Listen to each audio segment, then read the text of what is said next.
नमस्कार, आप देख रहे हैं सियासत समाचार। सचिन पायलट के क्षेत्र टोंक में पहुंचकर नरेश मीणा ने शक्ति प्रदर्शन कर दिया है। राजस्थान की राजनीति के चर्चित नेता नरेश मीणा अपनी मांगों को लेकर सरकार और प्रशासन के खिलाफ मोर्चा खोलते हुए एक्शन मोड में आ चुके हैं।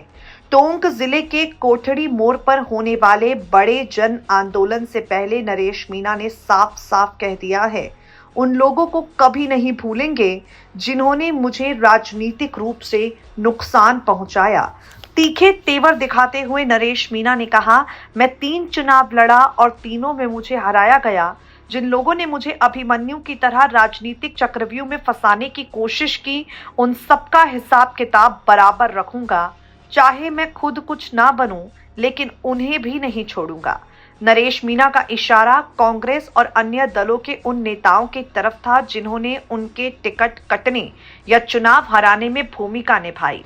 प्रशासन के साथ हुई बातचीत के बारे में जानकारी देते हुए नरेश मीणा ने कहा, हमारी 11 सूत्री मांगों पर चर्चा हुई। इनमें समरावता प्रकरण के मुकदमों की वापसी, फसल बीमा, समर्थन मूल्य पर कांटों की व्यवस्था और 11 गांव को उनियारा से देवली जोड़ने के फैसले को रद्द कर वापस उनियारा में शामिल करना प्रमुख है। अगर सरकार ने गंभीरता नहीं दिखाई तो वो जयपुर कूच करेंगे।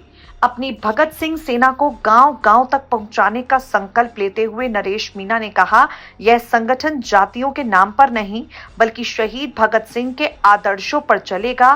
किसानों और नौजवानों के हक की लड़ाई लड़ेगा।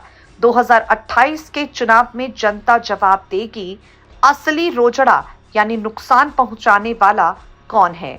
नरेश मीणा के इस बयान को काफी हद तक सचिन पायलट से जोड़कर देखा जा रहा है, क्योंकि सचिन पायलट ने यहां पर पूरी तरह से नरेश मीणा का हाथ छोड़ दिया था, नरेश मीणा का साथ छोड़ दिया था।